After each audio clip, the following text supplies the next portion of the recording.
I read this morning, was it this morning or late last night, that now that O'Reilly is gone, that time slot was filled by that young guy there. Tucker Carlson. They say that they have not lost one beat.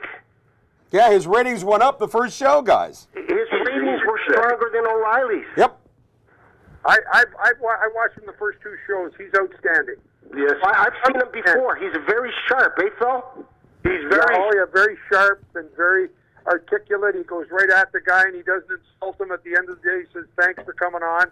You weren't that good, but you're still my friend." You're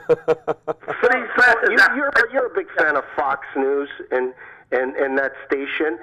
What do you think about this kid? Do you think this kid's gonna pull a rabbit out of his ass and make that time slot that was owned by Bill O'Reilly for a long time?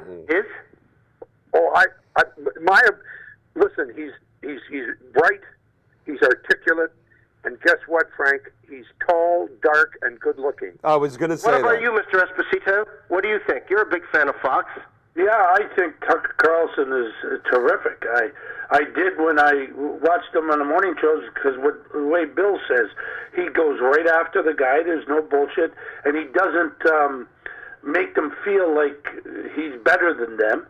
Yeah, but when he goes after the guy, here's my observation, guys, and then you guys could tell me to fuck off. When he goes after the guy, he does it with knowledge, and he does it with respect. So if you're going on his show, he's going to ask you some tough questions, and if you're not prepared, you're fucked. Yeah, but if you don't answer his, he asks you again. Yeah, but what I'm trying to say is the difference that I find between him and O'Reilly is O'Reilly, some of the questions that he would ask were stuff that maybe were made out of half-truths. I'm not saying he was a bullshitter. I find this guy... Okay, here's my point. I find that the guy who took O'Reilly's place is more of a journalist, more journalistic, more knowledgeable, and I find him better prepared. And I find him less... That's right. Frank, I was just going to say that Tucker Carlson doesn't ask any lazy questions.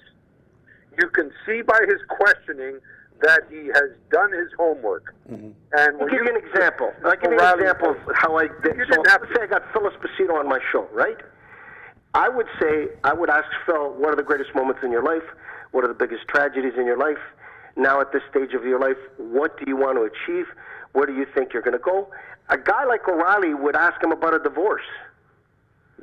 And this guy is more like those questions that I think there are more questions that his viewers would want to ask the guest that's on a show. Anyways, kudos to the Fox organization for right away not skipping a beat and taking that time slot and making it even stronger. That must fucking shock CNBC and CNN that Fox did not miss a beat. Well, it's pretty smart. Nobody wants to watch them. Well, Phil, it's 2 different audiences. You know that, Phil. You're a smart guy. The people who watch Fox are not the people that watch CNN.